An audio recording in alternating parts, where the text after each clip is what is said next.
Hey guys, what's up and welcome back to my channel. So today we are going to be talking about one of those cases that is so mentally troubling to me. Now obviously this is a real life case, but while I was reading it I was like, ah yes, this sounds exactly like a horror movie, a thriller that kind of sticks with you after, you know, not the type that are openly scary because, you know, jump scares or whatever, but rather the type that kind of you sit with and you're like, oh my God, if that happened to me, like you could think yourself into like deep anxiety if you think about it for too long. That's what we're dealing with today. Jelka Pesek uses true crime book as blueprint to terrorize and murder her former daughter-in-law. Alexandra Pesek was disturbed when she received a copy of a true crime book in the mail with chilling passages highlighted. She was even more frightened when a passage came to life. Alexandra Pesek was relieved when her tumultuous custody battle with her ex-husband came to an end. Alexandra, the child of working-class Yugoslavian immigrants who lived in a suburb of Vancouver, Canada,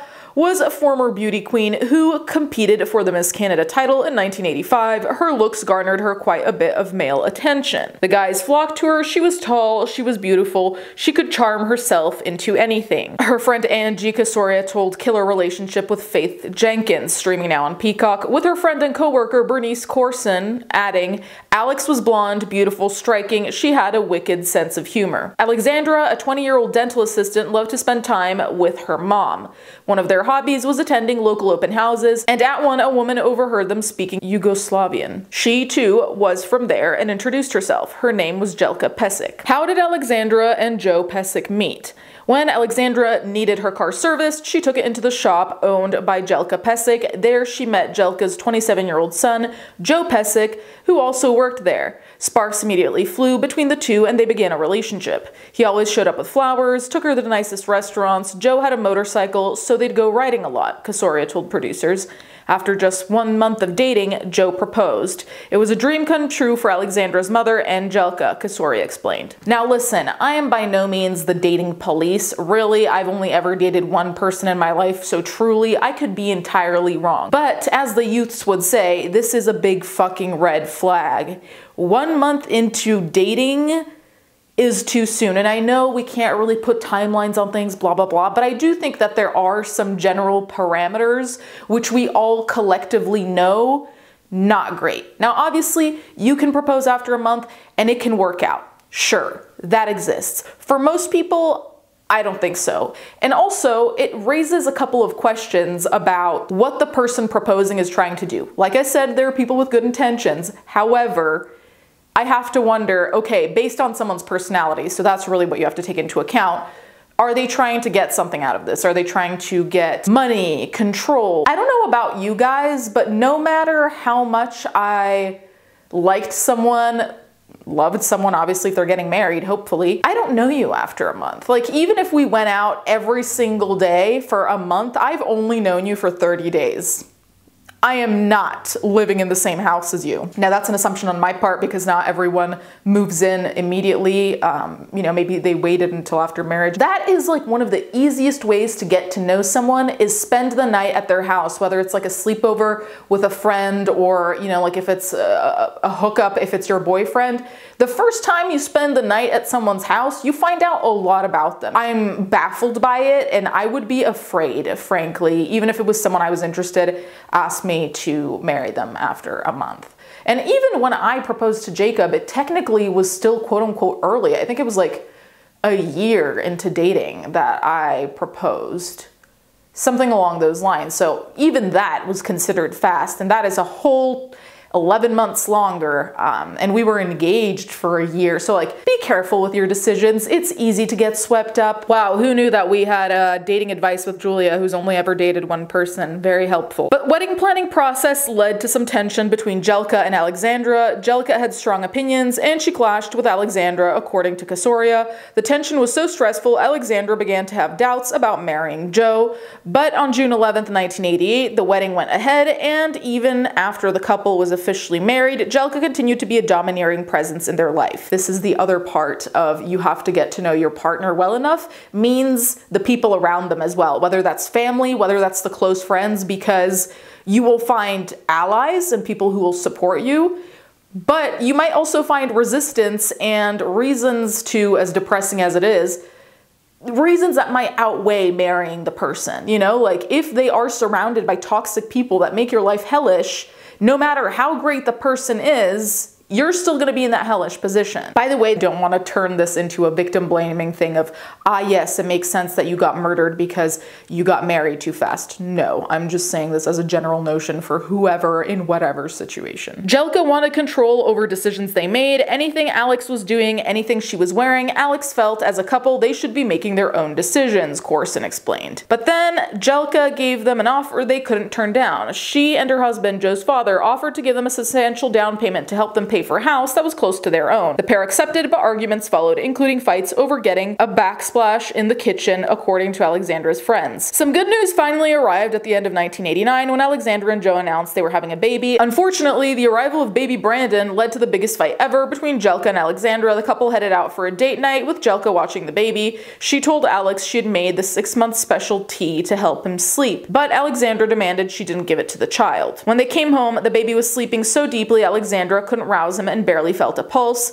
Jellica admitted to giving him the tea. Baby Brandon recovered, but Alexandra was furious. Jellica had ignored her wishes. She took the child to her mother's and gave Joe an ultimatum. She was very disappointed Joe didn't put her first before his parents.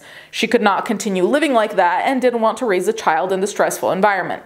2 years into the marriage, Alexandra filed for divorce and it grew ugly. There was a fierce custody battle over Brandon, and the pair clashed over ownership of the house and finances. Ultimately, Alexandra was awarded full custody, child support, and possession of the home. In November 91, the divorce was finalized. On August 5th, 1992, Alexandra and her coworker Corson were heading to Alexandra's car in their work parking lot. She got onto her side and I walked around to the other. I was putting my gym bag between my feet when I heard the first bullet. I knew she'd been shot and I knew it wasn't good. Her shoulder and head hit my back, and as soon as I felt the bullets had stopped, I could hear the wheels of a car pulling away. I looked at her quickly and I jumped out of the car and I ran to the office to get the doctor we worked for. It was a nightmare, Corson recalled. Alexandra was rushed to the hospital where she died from gunshot wounds. She was 25 years old. There were many witnesses to the crime. More than 30 people in the area told investigators they saw a flashy red car in the neighborhood with 2 young dark-haired men inside. One witness had even seen the red car pull up beside Alexandra's car, shoot her, and drive away. The witness gave police a license plate number. When authorities ran the plate, they learned it was a car that had recently been stolen. Investigators questioned Joe, who had an alibi. He had been at a swimming pool with his son miles away. He even had a receipt of his admission to the pool. Friends told investigators another disturbing detail. Before Alexandra was killed, she received a paperback book in the mail about a woman, Cindy James, who had been terrorized before being killed, according to Neil Hall, a reporter and the author of the book in question, The Deaths of Cindy James. Passages were highlighting, including one about James' lawn being set on fire. A few days later, Alexandra and Casoria were in Alexandra's living room when they heard crackling in the front yard. It was in flames. Alexandra also noticed a car had been following her. Everything that happened to that woman was underlined in the book, was systematically happening to her, Casoria said. Alexandra claimed she knew what would happen next. The person stalking her would arrange to have her shot, so she hired a private investigator to learn who was tormenting her. So first of all of this is the anxiety I get from all of this. Absolutely horrific. And I think that what always freaks me out about shit like this is when we see criminals, specifically mentally unwell people, which you have to be mentally unwell to do something like this, go to these extremes to detail. You know, like, it's not just you're mad, you roll up and you shoot someone. That doesn't make it okay, obviously. But it's a different kind of torture when you're like, hey, guess what? I'm gonna do this fucking horrible thing to you. I'm gonna tell you I'm gonna do it, but you don't know when it's gonna happen or how I'm gonna do it or whatever. And so you're just gonna be on edge always. Like, I cannot imagine how absolutely exhausting it would be to have this thing hanging over you of like, hey, something really horrible is gonna happen. It might end your life. Now try to go to work. Try to go out with your friends. Try and have a normal day. Try to not jump at every sound you hear in the house. Like, ugh. That, just doing that, even if she hadn't been shot, but just doing that, the mental torture that that must have been jail immediately. Private investigator did get in touch with the police after she was killed and gave useful information. The day of the murder, his team was surveilling Joe, who was indeed at the swimming pool. He also had eyes on Joe's parents, who were in the automobile shop at the time of the killing. They all had alibis. The investigator also gave them the license plate number of a white car that had been following Alexandra. The stolen red car eventually turned up. It was found at a McDonald's. Investigators were able to recover a fingerprint and hair. They also had a witness who said they saw two men get out of the red car, jump into a white car, and leave. They found that the white car's license plate number belonged to Milan Nenadic. His fingerprints were on file due to a previous conviction, but they weren't a match for the one on the red car. Those belonged to a petty criminal named Lawrence DeLorme. The two men were immediately put on round-the-clock surveillance. On August 10th, Nenadic headed to the Pesek house and got in his car with Jelka. He laid down in the car as to not be seen driving with her. They drove to the mall, where they entered separately before shortly returning to the car. Nenadic again laid down to stay hidden. Authorities made the call to pull him over and arrest him as he tried to drive away. When he was taken into custody, money fell out of his shorts, $30,000. A Pesek family friend soon called with more damning information. She said weeks earlier she had seen Jelka set fire to Alexandra's yard. She also confirmed Jelka had a copy of the death of Cindy James. She also revealed Nenadic was another family who had come to their home earlier. When he left, Jelka said, "That's good then, it'll soon be over." I think that's another part of these types of stories that is so profoundly alarming to me is, I want to say lack of self-awareness, there's probably a better term, but the fact that it is so obvious who would be doing this. Not necessarily who exactly, but if we count the tension running within that family, the immediate response would be like, it has to be one of them, specifically the mother, right? Especially as she was telling her how to raise her own child or giving her child the tea. It was enough to arrest Jelka for murder. A search of her residence turned up the murder weapon. Police also found a note from DeLorme's residence with Nenadic's name, phone number, and address, successfully connecting the two men. It seemed DeLorme was the driver, Nenadic supplied the weapon and the car, and Jelka was the mastermind, but who was the shooter? Police then found a piece of paper with a partial address and the name David Segoviano. When they went to the address, they spoke with Segoviano's roommate, who revealed Segoviano had recently cut his hair and provided clippings of it to them. It was a match of the hair found in the getaway car. His address book provided a connection between himself and the other two men. Now, I know that this is totally a detail, but the hair thing is weird. Like, he recently cut his hair and the roommate had clippings. Like, I guess if you cut your hair at home and throw it in the trash, but I would like to know how all that works. Regardless, a girlfriend agreed to wear a wiretap and was able to get Segoviano to confess to his role in the murder and implicate others on tape. It was just the evidence police needed. Where is Jelka Pesek now? In '93, all four, including Jelka Pesek, went on trial and were convicted, and they were given the maximum sentence for first-degree murder in Canada, 25 years. Joe Pesek was never charged with a crime. His son Brandon went to live with Alexandra's mother, according to a 2008 report from the Vancouver Sun. So all of this I found deeply alarming, like I said before, because of the level of detail. I just wish that instead of going to a private investigator, now obviously this might have been left out from the article, but I wish she'd gone to the cops with that book and the highlighting and everything and gotten that fingerprinted. Again, maybe that did happen,